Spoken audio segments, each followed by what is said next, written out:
नवीन Kamthi police ठाण्यातील हद्दीतील रणाळा राज royal मार्गावर आरा मशीनजवळ मुकेश राजाराम चौधरी वय वर्ष 50 यांचा अपघातात मृत्यू झाल्याची घटना बुधवारी रात्री 12:30च्या सुमारास घडली। मृतकाच्या कुटुंबियांनी अपघात नसून घातपाताने मुकेश चौधरी यांचा मृत्यू घडण्याची तक्रार नवीन कामठी पोलीस स्टेशन येथे दाखल केली आहे।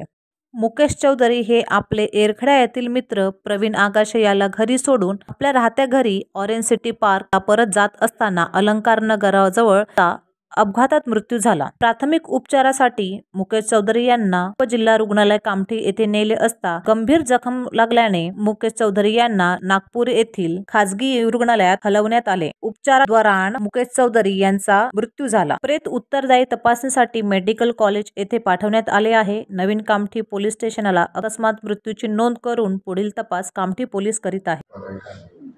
काल सायंकाळी मध्यरात्री साधारण 12-12:30 वाजताच्या सुमारास मुकेश राजाराम चौधरी हे 46 वर्षाचे ऑरेंज सिटीमध्ये राहतात। मी त्यांना ओळखतो चांगल्या प्रकारे।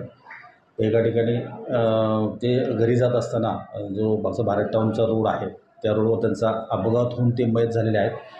त्याच्यामध्ये मी स्वतः नाईट राऊंडला होताना मी स्वतः व्हिजिट दिलेली आहे सदर ठिकाणी, सगळे बघितलेलं आहे। सदरचा आता प्राथमिक दर्शनी असं आहे की त्याच्यामध्ये अपघातच सध्या दिसून येत आहे। तरी पण त्यांच्या घरच्यांचं म्हणणं आहे की बाबा ते ज्या ठिकाणी बसले होते, ज्या हॉटेलमध्ये बसले होते त्या ठिकाणी त्यांचा कोणाशी झगडा वगैरे झाला तर त्या संदर्भात आम्ही तीही बाजू संपूर्णपणे पडताळणी करीत आहोत आणि अपघाताचं हे करत आहोत। असा काही घातपात प्रकार सध्या तरी दिसून येत नाही, पण त्यांच्या नातेवाईकाच्या म्हणण्याप्रमाणे जे कोण याच्यामध्ये चौकशी करणं कोणाची गरजेचं आहे त्या सर्वांची आम्ही चौकशी करून योग्य ती कारवाई करीत आहोत।